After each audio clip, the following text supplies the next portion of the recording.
Leipzig University, Germany, 1879.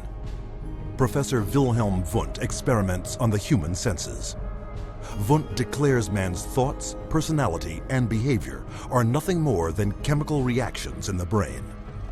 Wundt became frustrated with his inability to change behavior because he was dealing with the original, psychology. That's the psyche, that's the soul.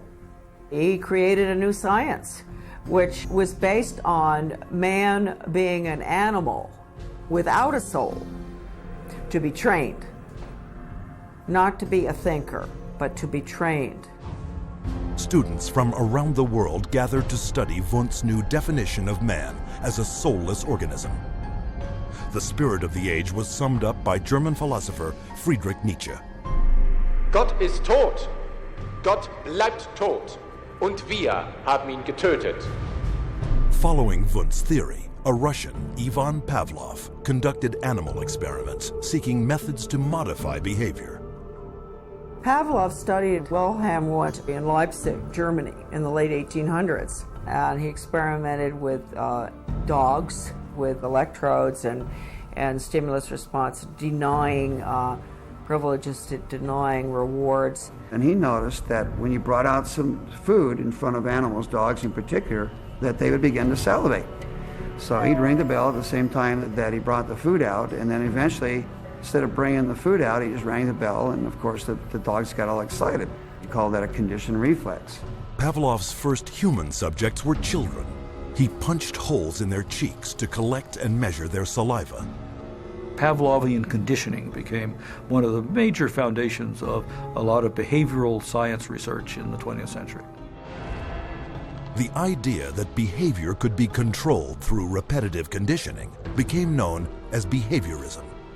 The behaviorists believed that all children are animals and can be trained as animals. This was the view of behaviorists. As a matter of fact, John Watson, the most famous of the behaviorists, says that you have to treat human beings or look at human beings the way you would look at the ox you slaughter. See, the behavior is not interested in what's up in your head or your soul, because they don't believe there is a soul. Watson's successor, Harvard psychologist B.F. Skinner, believed all behavior could be manipulated to suit whatever ends the behavioral psychologist was seeking.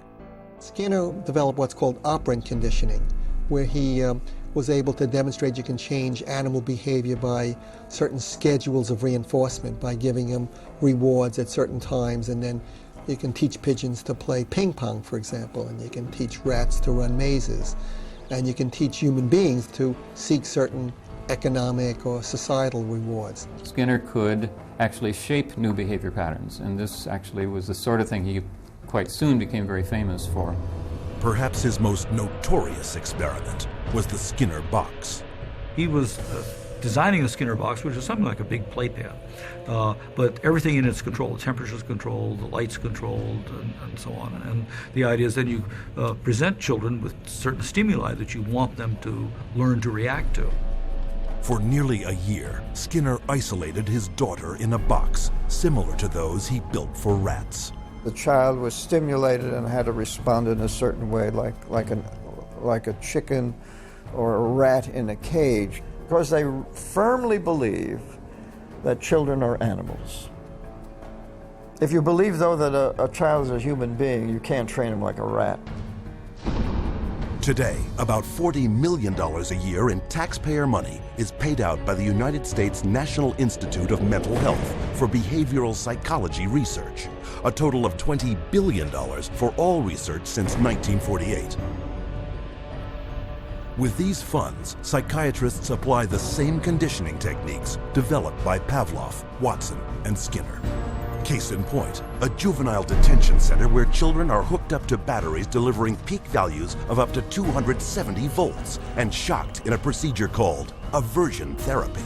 Antoine was having a number of problems because he was up at a center that was shocking him every time he did anything. There was a button on a little, almost like a TV remote, that would be used and pushed. They will get an additional shock for trying to remove the electrode. So they're expected to sit there and let this electricity pass through their skin without trying to remove it.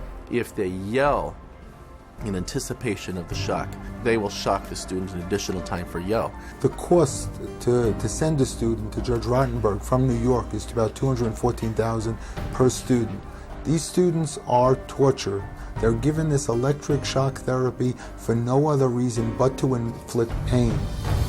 Other techniques include administering electric shock to treat sexual deviance, sending powerful magnetic impulses through the skull to interrupt brain activity, and shooting high voltage through surgically implanted electrodes, all to stifle problem behavior, and costing up to $100,000 per patient.